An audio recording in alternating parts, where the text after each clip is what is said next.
Александр Прокопьевич, можете, пожалуйста, представиться, вот, рассказать немного о себе? Ну, здравствуйте, друзья. Это я, Александр, шаман-воин. Как говорится, здесь я сейчас нахожусь в Якутске.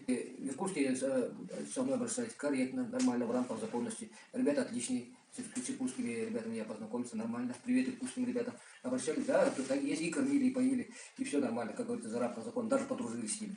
Ну, а дальше привезли в Якутск самолетом, и тут тоже отношения прекрасные. Обследование провели медицинское, следователем встречался, опрос провел он следователь. И все в рамках законности, никаких насильственных действий, никаких нарушений прав человека со мной не было. Все нормально, я доволен этим, ну, как говорится, отношений властей.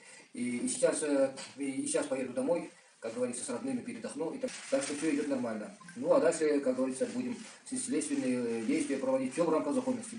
И судебные мероприятия ждут, все нормально. Поэтому, как говорится, я буду общаться с властями тоже на законной основе. И их претензии я знаю, и мне есть что им сказать. Так что все будет в рамках закона и справедливости. И надеюсь, так будет всегда. Вот все нормально. Александр Прокопьевич, вам был представлен адвокат? Да, и адвокат был представлен, и переводчик был представлен. Все, как говорится, нормально и на законной основе было все. Этот процесс прошел, так что претензий мне к властям нету. Юридическим, силовым органам претензий нету. Нормально, они выполняли свое дело.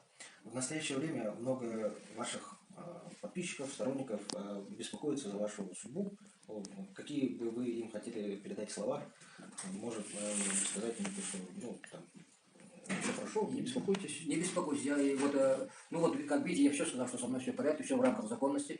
И на время следственных мероприятий, да, на время судебных разбирательств я призываю своих сторонников, мой отряд, отдохните, ребята, все нормально. Ждем дальнейших событий, отдыхайте, можете дома отдохнуть. И всех призываю, моих сторонников, успокоиться, все со мной нормально. Как говорится, пусть будет мир и покой на время этих действий, этих следственных, судебных, пусть все пойдет по законному руслу. На это время я вас призываю к миру и спокойствию. Да и всю страну призываю. Все будет нормально.